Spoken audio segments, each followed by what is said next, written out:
عزیزان محترم، اگر ہم ان چیزوں کو توجہ کے ساتھ پڑھتے اور سنتے رہیں گے تو انشاءاللہ بہت فائدہ ہوگا۔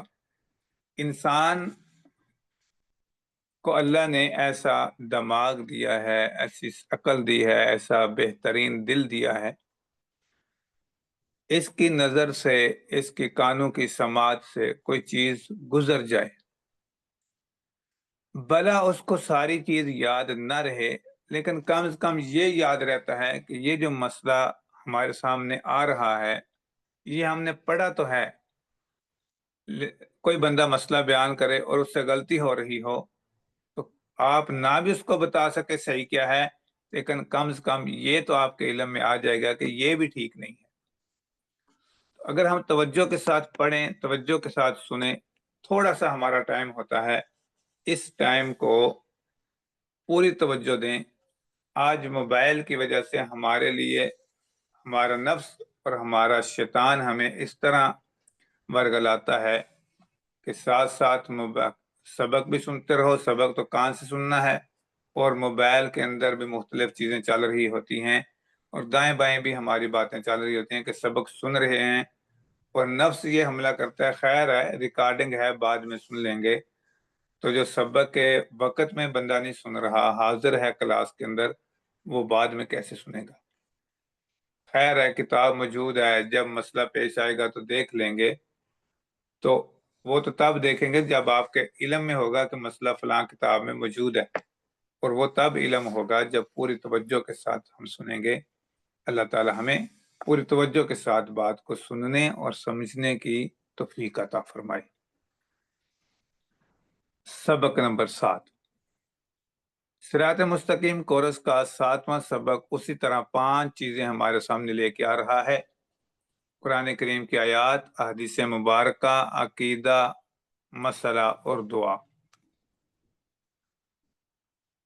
آج کا سبق ہے کہ رازق اللہ تعالیٰ کی ذات ہے۔ قرآن کریم کے اندر ہے اولم یروا ان اللہ یبسط الرزق لمن یشاء ویقدر ان فی ذلک لآیات لقوم یؤمنون۔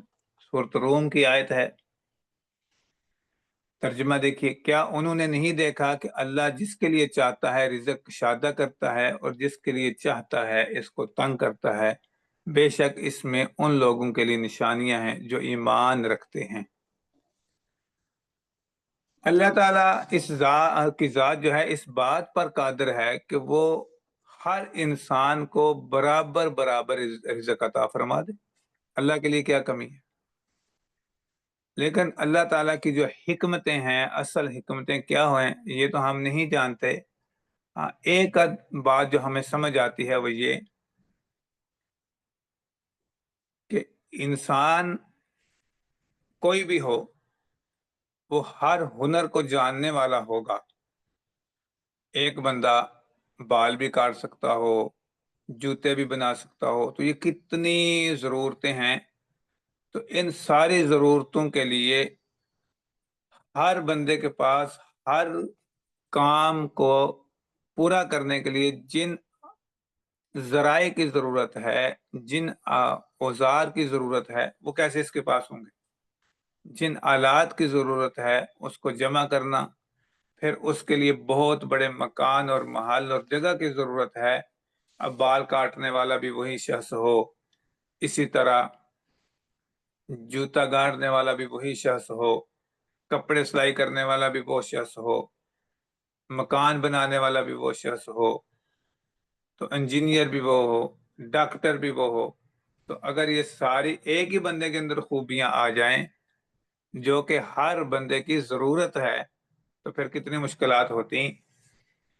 ایک تو اللہ تعالیٰ نے ہر بندے کو ہنر الگ الگ دیا ہے تاکہ یہ بندے ایک دوسرے سے ملتے رہیں، آپس میں ایک دوسرے کا حال احوال لیتے رہیں، ایک دوسرے کی برائی کو دور کرنے کا سبب بنے، ایک دوسرے کو نیکی کی طرف لانے کا سبب بنے۔ نمبر 2، دنیا میں انسان اسباب کو اختیار کرنے کا محتاج ہے کہ اس نے سباب اختیار کرنے ہیں رزق کے لیے، اور اللہ تعالی کہ ذات نے اس نظام کو چلانے کے لیے کبھی ایک وقت میں ایک بندے پر رزق تنگ ہے دوسرے پر کھول دیا. تو رزق کا زیادہ ہونا اور کم ہونا یہ اللہ کی خوشنودی کی دلیل نہیں، بلکہ یہ اللہ تعالیٰ کی طرف سے بندوں کی آزمائش ہے. انبیاء علیہ الصلوۃ والسلام کے حالات دیکھیں کیسے کیسے گزرے ہیں، صحابہ کرام کے، اولیاء اللہ کے. تو اصل مقصود رزق کو تنگ کرنے کا اور رزق کو زیادہ کرنے کا کسی بندے کے لیے یہ غور و فکر کے لیے تھا کہ آپ دیکھتے ہیں ایک بندہ کبھی اسکول نہیں گیا اور اس کی فیکٹریاں ہیں اور اس کے ملازمین ہیں، اور ملازم کون ہے؟ جو اپنے آپ کو پڑھا لکھا طبقہ کہتا ہے. تو یہ نشانی ہے نا بھائی، اگر رزق صرف پڑھنے میں ہوتا تو یہ پڑھنے والے ملازم کیوں ہوتے؟ اگر رزق عقل کے مدار پر ہوتا تو یہ عقل مند بندہ ملازم کیوں ہوتا؟ عقل مند بندہ فیکٹری کا مالک ہوتا.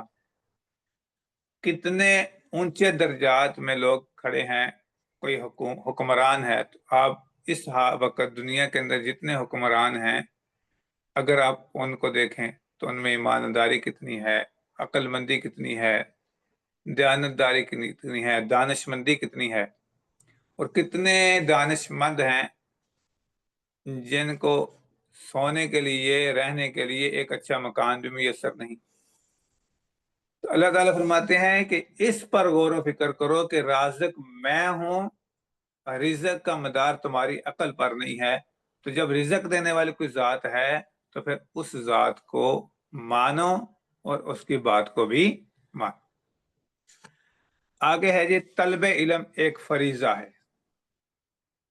یہاں اس احادیث مبارکہ میں دو باتوں کو ذکر کیا گیا ہے، ان کو اچھے طریقے سے سمجھ لیں. عن انس بن مالک رضی اللہ تعالی عنہ قال قال رسول اللہ صلی اللہ علیہ وسلم طلب العلم فریضۃ علی کل مسلم. ایک بات تو یہ علم کا حاصل کرنا ہر مسلمان پر فرض ہے. کیا مقصد ہے؟ علم دو قسم کا ہے، ایک ہے علم تشریح تفصیل کے ساتھ اور ایک ہے ضرورت کے ساتھ. جو بندہ جس شعبے میں کام کر رہا ہے اس کا علم حاصل کرنا اس پر فرض ہے. ایک بندہ تجارت کر رہا ہے تو تجارت کے اصول شریعت نے کیا بتائے ہیں ان کا علم حاصل کرنا اس پر فرض ہے. ایک بندہ استاد بن گیا ہے تو استاد کے لیے شریعت کے نے کس چیز کو لازم قرار دیا ہے اس کو سیکھے. ایک بندہ زمین کا کام کر رہا ہے تو زمین کے لیے فصل جو اگتی ہے اس کے شرعی اصول کیا ہیں وہ سیکھے. یعنی جو بندہ جو عمل کر رہا ہے، جس شعبے میں کام کر رہا ہے، اس شعبے کے متعلقہ شریعت کے احکام کو سیکھنا اس بندے کے لیے فرض عین ہے. مکمل عالم بننا ہر بندے کے لیے فرض عین نہیں، پوری امت کے مجموعی طور پر فرض کفایہ ہے کہ چند لوگ عالم ہوں. یعنی آپ آسانی سے سمجھ لیں، ایک گاؤں میں اگر ایک مسجد ہے، بڑا گاؤں ہے اور ایک مسجد ہے، تو اس میں ایک عالم کم از کم ایسا ہونا چاہیے جو لوگوں کو شریعت کے مسائل پوری طرح بتا سکنے پر قدرت رکھتا ہو. اگلی بات بتائی گئی ہے کہ وَوَاضِعُ الْعِلْمِ عِنْدَ غَيْرِ أَهْلِهِ، اور علم ایسے لوگوں کے سپرد کر دینا، ایسے لوگوں کو علم دینا جو اس کے اہل نہیں ہیں.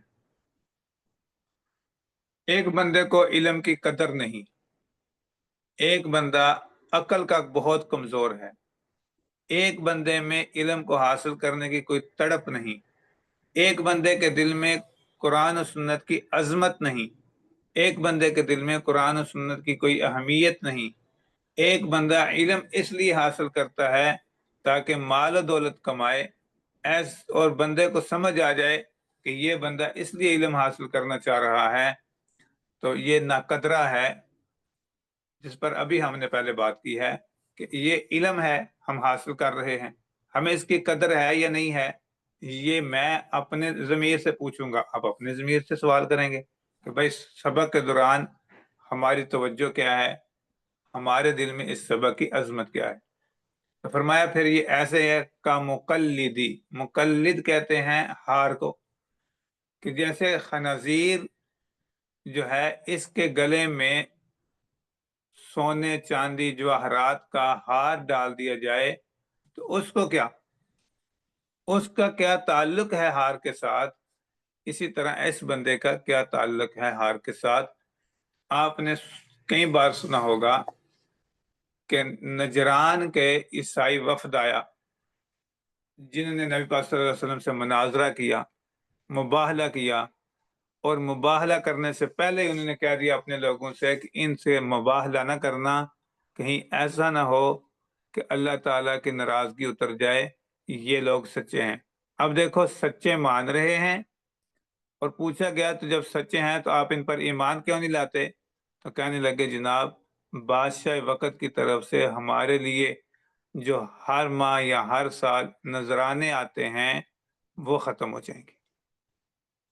تو علم تو ہے لیکن نقصان دے رہا ہے، اس لیے اس کا بہت خیال کیا جائے۔ اللہ تعالی ہمیں علم کی قدر کرنے کی توفیق عطا فرمائے۔ عقیدے میں آج یہ بات بیان کی جا رہی ہے کہ انسان کے دل میں مختلف قسموں کے خیال آتے ہیں، تو کیا ہر خیال پر انسان کی پکڑ ہوگی یا نہیں؟ تو خیال کی قسمیں ہیں 5۔ بندے کے اپنے اختیار کے بغیر کوئی خیال دل میں آ جائے، اس کو کہتے ہیں اضطرارن، بندہ تو نہیں چاہتا لیکن کوئی خیال اچھا برا آ گیا تو اس پر کچھ بھی ہونے والا نہیں، کوئی، اس کو کہتے ہیں حاجس۔ کبھی جان بوجھ کر کوئی خیال بس لاتا ہے، بس خیال لایا ہے فلاں کام کروں گا فلاں نہیں کروں گا، وہ غلط ہے یا صحیح ہے، بس ایسے ہی خیال آ گیا تو جان بوجھ کر لایا، اس کو کہتے ہیں خاطر، اس سے بھی کچھ ہونے والا نہیں، یعنی کوئی نفع نقصان ثواب اور عذاب گناہ یہ نہیں ہے۔ نمبر 3 حدیث نفس۔ حدیث نفس کا معنی کہ بندہ تردد کی کیفیت میں ہے کہ یہ کام کروں یا نہ کروں، کروں یا نہ کروں، اس کے اوپر بھی نہ گناہ ہے نہ ثواب ہے۔ نمبر 4 ہم، یعنی اس تردد میں جو تردد اس کو نمبر 3 میں تھا کہ یہ کام کروں یا نہ کروں، پھر بندہ ایک جانب کو ترجیح دیتا ہے۔ اگر اس نے ترجیح دی نیک کام کو تو ثواب اس کے لیے ہوگا، اور اگر ترجیح دی شر اور گناہ کی طرف تو مواخذہ نہیں ہوگا، کیوں؟ ابھی اس نے عمل نہیں کیا نا، پختہ عزم نہیں کیا، صرف ترجیح دی۔ بندے کے دل میں خیال آ رہا تھا کہ میں تلاوت سنوں یا گانا سنوں، میں ایک مثال دے رہا ہوں آپ کو۔ اب اس نے ترجیح دی اچھا گانا سنوں، لیکن سنا نہیں ہے، صرف یہ ترجیح دی کہ گانا سنوں، تو اس پر اس کو گناہ نہیں ہوگا، مواخذہ نہیں ہوگا، پکڑ نہیں ہوگی۔